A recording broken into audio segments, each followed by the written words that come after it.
Welcome to Bizworld. I'm Nuryn Razmyn. Tourism in the country has exceeded pre-COVID levels as tourism activities recover across Asean.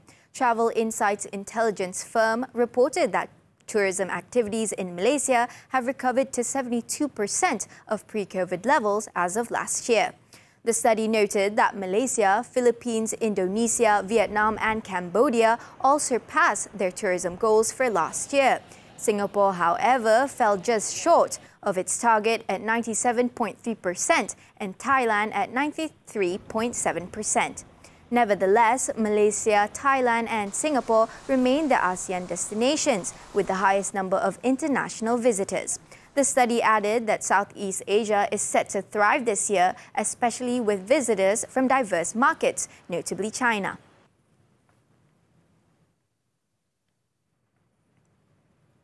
Small and Medium Enterprises Association, Samenta, has called for the government to consider increasing the number of high-paying jobs instead of raising the minimum wage. Its national president, Datuk William Eng, said minimum wage is a highly inefficient and ineffective way to improve wages.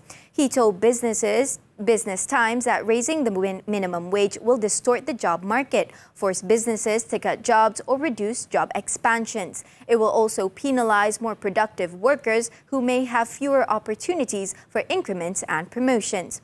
He cited Pulau Pinang and Kulim Kedah as cities currently faced with a shortage of 50,000 engineers and technicians.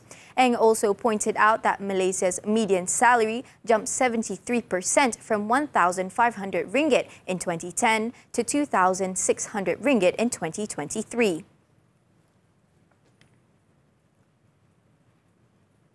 Malaysia's ports segment began the year positively as the export volume index rose 5% to 156.5 points in January. Investment Research has maintained its overweight recommendation on the sector due to the resilient intra-Asian trade and potential hike in tariffs. According to the research house, a tariff hike is expected for all of the ports under Surya Capital Holdings, Bintulu Port Holdings and Westport Holdings. In a note, it also said Westports have initiated requests for container tariff revisions. It added that port tariffs have remained unchanged in Sabah for the past 35 years, and a tariff revision is expected for Bintulu Port after it was handed over to the Sarawak government.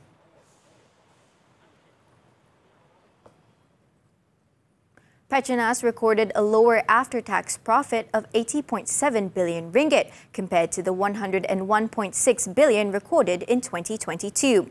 The National Oil and Gas Company also registered a lower revenue of 343.6 billion ringgit for the financial year 2023, mainly impacted by lower average realized prices.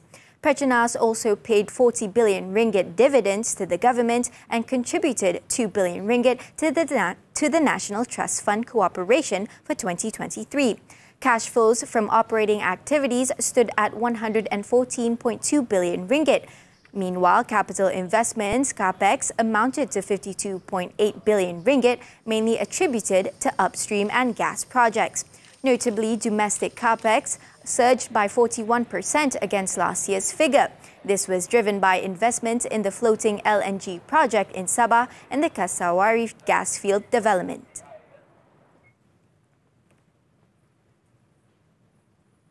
Bursa Malaysia closed on a positive note as last-minute buying activities pushed the index higher today. At 5 p.m., the FBM KLCI closed 9.08 points higher to 1,552.83. Market breadth was mixed with 521 gainers, 474 losers, while 518 traded unchanged. According to Bank Muamalat, the increase was led by banks, telecommunication and plantation stocks. That's all for now. I'm Nuryn Razmyn. Keep tuning in to TV3 and selamat berbuka puasa.